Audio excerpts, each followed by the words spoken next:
Welcome to another Indie Dev Showcase, highlighting the many indie games we play here on the channel. If you'd like to submit a game for a future video, please reach out. But otherwise, let's begin.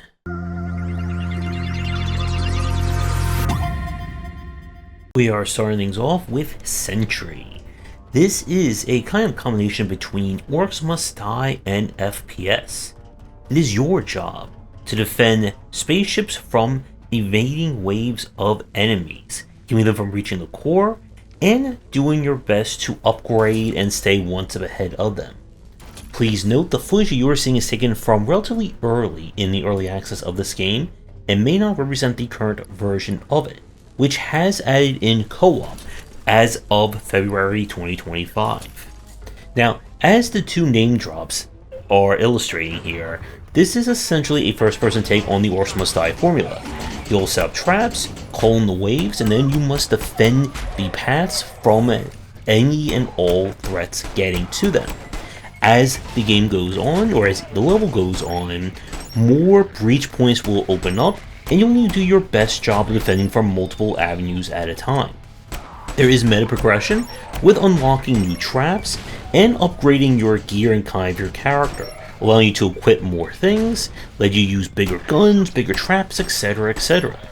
Now the maps themselves are linear, or at least from what we played. So you're going to be kind of going through different paths, which will determine the threats that are going to come and get you. Now, much like with Orcs Must Die, the game does have that same kind of issue, that being a single person on a map means that you quite literally can't get everywhere or defend everywhere at once. So it does kind of boil down to, can you lump every enemy into one or two killing floors? If not, they're just going to get by you while you're trying to focus on something else. I am interested to see where this game will develop in terms of early access, with any new content and more progression along those lines, but this is still a really great take on this kind of quasi-tower defense formula. So with the added improvement of co-op as well, then this one definitely deserves a check if you're a fan of this kind of, again, like more action take on the tower defense format. We now go to the Last Humblebee. Now, the footage you're seeing is taken from the demo that we tried out. The full game has been released. This is a bullet heaven, where you play as the last Bumblebee, who is trying to figure out what happened to all the other bees while demons and monsters invade. So this is a more kind of speedier take on the bullet heaven design, as you'll use kind of speed pads, bounce pads to fling yourself around different areas, collecting the different resources and hunting down various monsters you need to defeat in order to gain more upgrades and power. Of course, there's going to be progression or meta progression when unlocking new things as well. Now, the pacing on this one can be a little bit awkward, as instead of exploring just one massive map, it kind of goes with more of the old school Monster Hunter format, where you have different areas and the game will load in between them.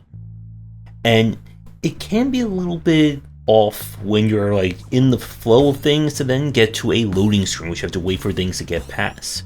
I like the kind of faster take on this, with being able to just speed and buzz your way around. If you're a fan of bullet heavens looking for a faster take or faster paced take on them, I would give this demo a try. If it works for you, then definitely be sure to check out the finished game. We now go to Vellum. This is a kind of 1 to 4 action roguelite. It kind of reminds me a little bit of like a Risk of Rain 2 in its like third person like shooter aspects. The footage you are seeing is taken from early access. We played this build in the kind of end of 2024. The game has an official release date for May of 2025, and we'll probably give it a more closer look after the launch. In this one, you play as characters who must enter the pages of stories and try to keep the stories on track from evil creatures trying to mess with them. So you must use ink-based powers in order to survive. The kind of gameplay here is that you'll choose a different color, or your kind of primary color before you enter a world, and the primary color is essentially like your build. So each color has its own specific abilities, playstyle, etc., etc. As the game goes on, you'll be able to unlock additional difficulties that can be added to change the properties of each chapter, granting you more rewards, more progression, and that kind of thing. In the stories themselves, it basically goes in an arena by arena basis. Each arena, you'll decide kind of the challenge and reward you want to go for, and of course, if you're playing with multiple players, they will all have to vote on which one they want to do. As the story develops, you'll need to decide which punishment you'll take, along with which upgrades. And then you're off to the shooting and magic races, as you try and deal with the enemies, and of course the end of book boss fight. I enjoy this one. Now, as a single player or playing this predominantly as one person, it is a little bit on the repetitive side. It didn't have like that same kind of like engine absurdity of Risk of Rain, where you just keep getting more and more augments, more and more passives, and then your powers just instant nuke everything around it. I do like the feel of the different abilities, and again, with us playing this relatively early into early access, I am interested to see where the game has gone, and especially check it out again when it is released in May. So if you and your friends are looking for another action roguelike to run, fly, shoot, and nuke enemies to, then give this one a play. We now go to Ufouria The Saga 2. This is a kind of remake master of a classic action-adventure game from Sunsoft. When an evil alien is trying to take over the land with these strange creatures, it's up to Heavy and their wide assortment of weird friends to save the day.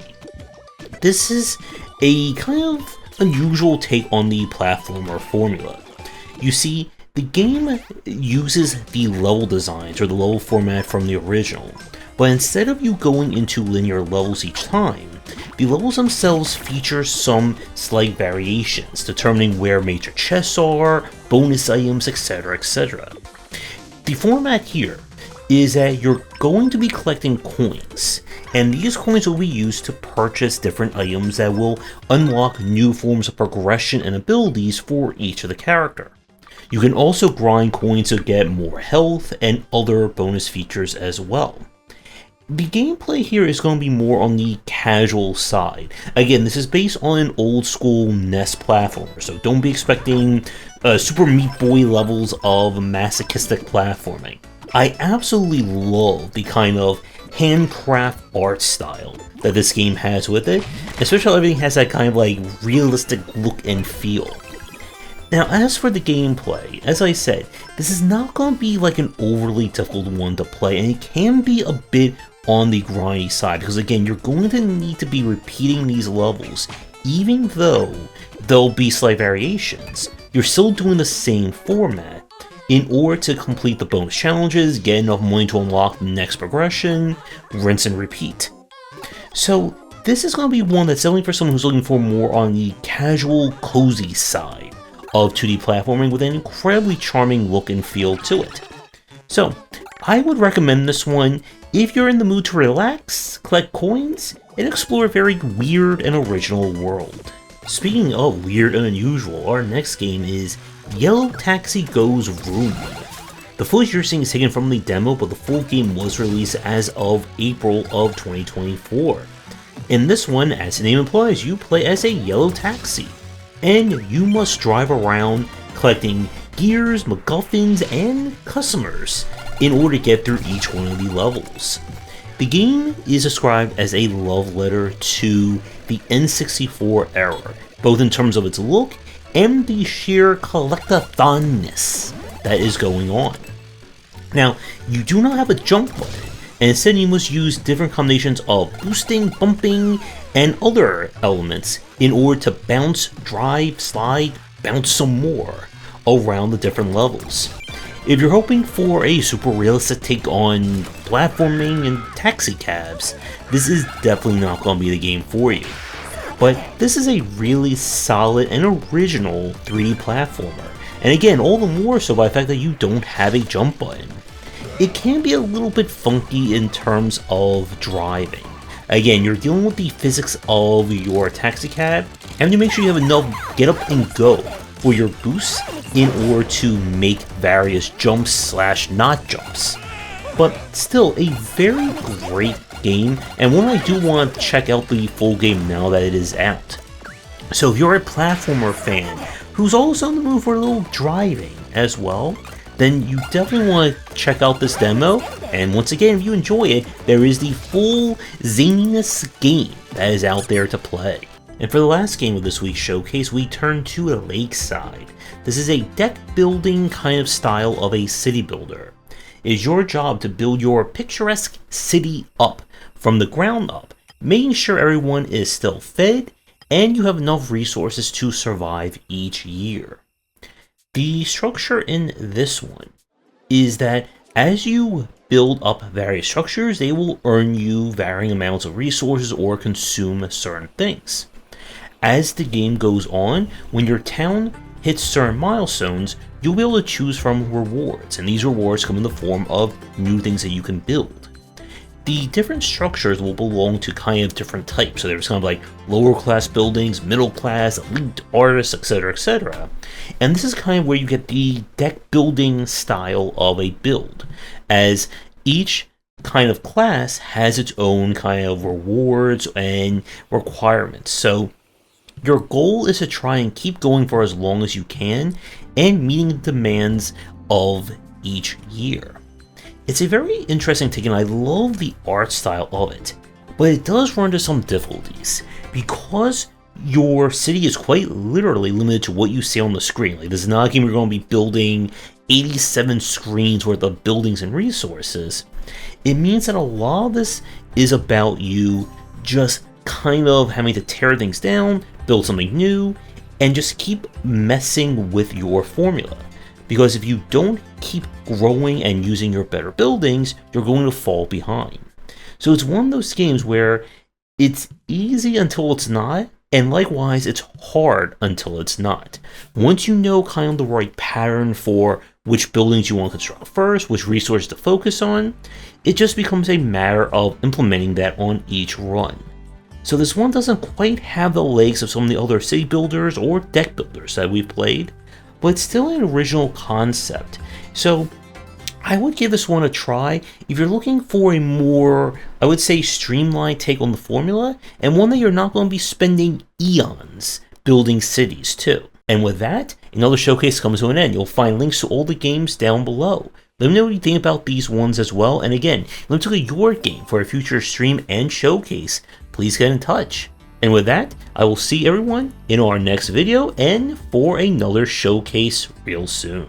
Thanks for watching, and a special thank you to our Patreon supporters. If you enjoyed the video, do the YouTubing stuff, be sure to visit our Discord and Patreon, and you're interested in more in my thoughts on design, check out my game design books.